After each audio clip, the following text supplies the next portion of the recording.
trickery. If you're not paying attention, you're probably getting tricked. What a beautiful Sunday. A nice day to go outside, maybe by a stream if there's anyone near you. Sit on the bench if you can find one. Just relax, look at the clear sky, and just enjoy being free out in the open air. Yes, free. And interestingly, this is the topic of today's rant. Freedom, or actually not freedom, but more specifically, the freedom or the benefits you get in a government system of democracy. Now, we hear that word tossed around left and right. Democracy this, democracy that. And it's usually, usually when somebody mentions the word democracy, it's almost never in isolation, in the sense that you're just talking about the concept and you just happen to mention what the concept is called. It's almost mentioned as a comparison. It's like, well, it's democracy and it's better than this other thing, this non-democracy, right? So it's like it always means something that is probably not. And I'm going to explain how that goes, right? So in essence, the basic premise of democracy is the tired statement of for the people, by the people. People choose their own government.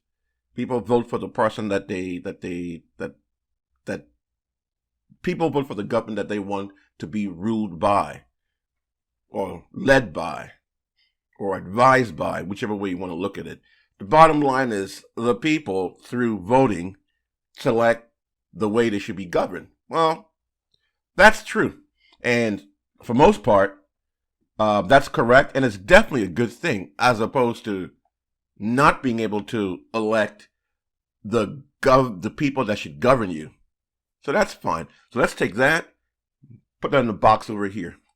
Now, let's look at what we're actually trying to achieve. The whole point is to be governed by a group of people that the majority, which somewhat is a problem, but I don't know of a better way of coming to a decision of a group.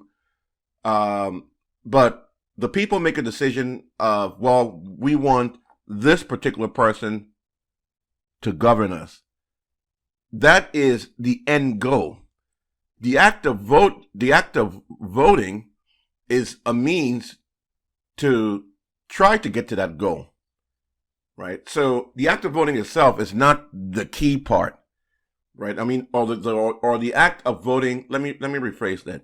The act of voting for top level government official is a means to try to achieve what I said earlier, which is the people trying to figure out trying to select the best people that should govern them, right? And why do they want to get the best people to govern them? Because they want a certain result out of life. That's what it all comes down to. It's not even about the people. If machines could govern people and do it properly, people would choose machine. It's not even about the people. It's about people want a certain outcome, and they hope that by selecting these people, they will do the right thing that they want from a majority point of view, right? We're not going to get into the specifics. So now if we look at that, then we have to say to ourselves, well, first of all, if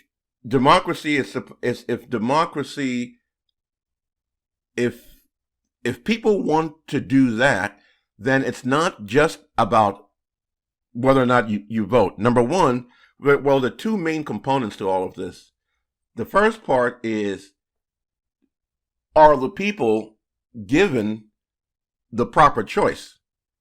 Because I can, given any circumstance, I can guide anybody to vote a certain way by limiting your choices.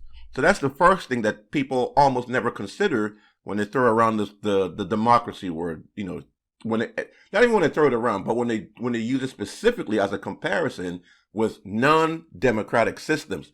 And when I talk about the democratic systems, I'm strictly talking about places where where the people do not vote for top level officials, government officials.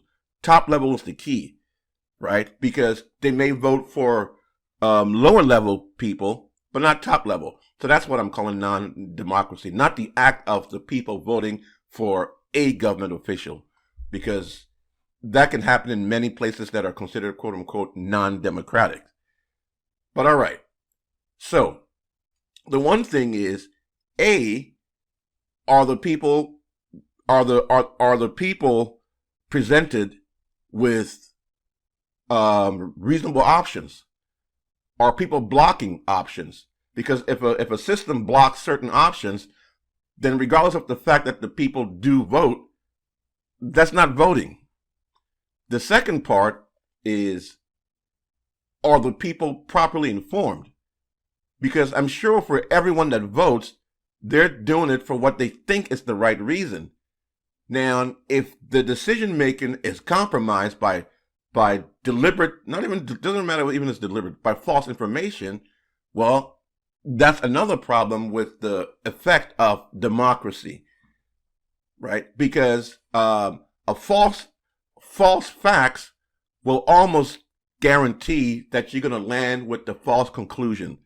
That's a given, right? Because the mechanism of coming to a conclusion is the same. So if the facts are wrong, you have to almost necessarily come up with the wrong conclusion, right? So those are the two things that are ignored when people talk about democracy, especially when it's there to compare to other systems, right? So you can have a system where the people do not vote for top level officials, but they have some other mechanism where maybe they vote for low level officials, or maybe to vote for certain rules that are implemented. Maybe they have referendums in certain ways, and then the officials, more or less, that are not voted in have to abide by those referendums. That particular system may very well be better than a system where people do vote for top level officials, but the choices are limited and are controlled, and B, the information that people are fed are deliberately they're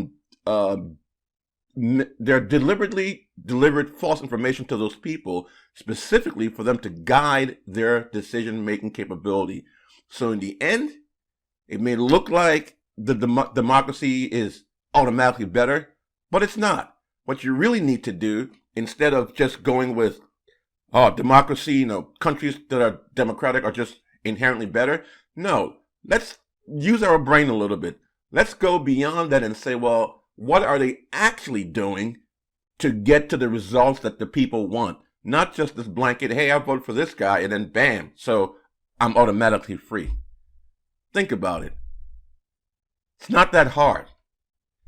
And I'll see you in the next video.